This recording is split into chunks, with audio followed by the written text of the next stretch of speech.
Allô. Toujours pris dans cette période de confinement, on m'a demandé comment on fait pour persévérer.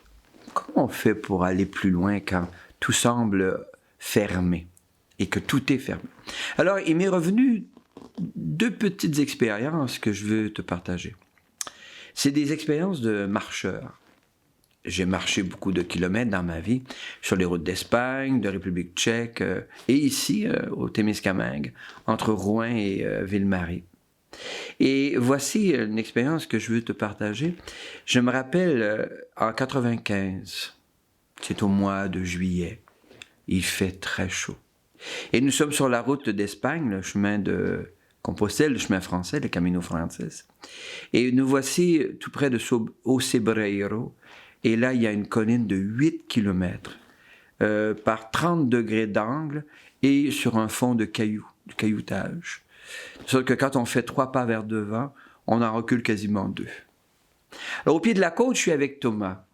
Et puis au pied de la côte, on a de l'enthousiasme, ça cause, ah ben ouais, on marche.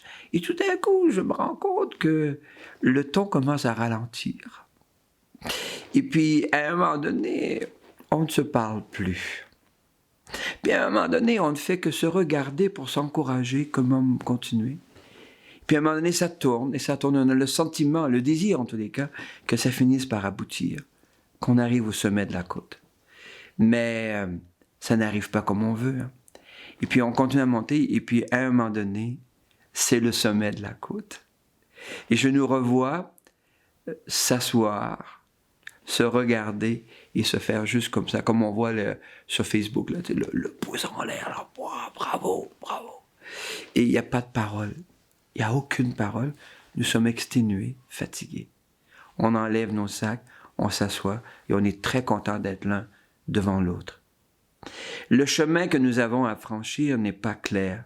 C'est une longue côte caillouteuse qui monte et qui monte encore.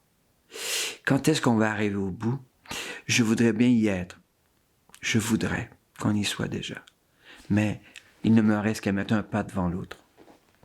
L'autre anecdote me vient d'une marche entre Rouen et Ville-Marie. Et quelque part, il y a cette immense côte. Immense. Et puis, je suis avec un jeune copain. Et puis là, il me dit, on va pas se rendre jusqu'en haut là-bas. Hein? Je dis, c'est la côte. Hein?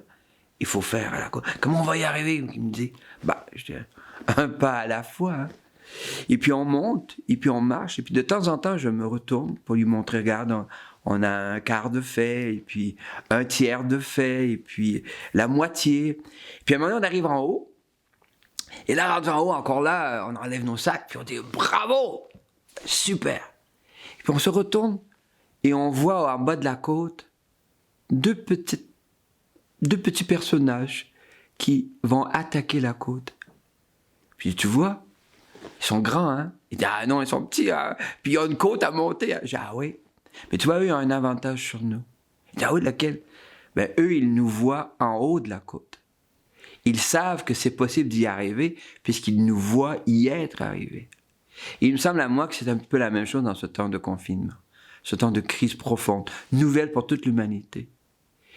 Il nous faut savoir que d'autres ont passé devant nous, les Nukshuk, hein, c'est ça, passé devant nous, et nous y arriverons. Mais doucement, patiemment, un pas à la fois. Je te souhaite une bonne marche.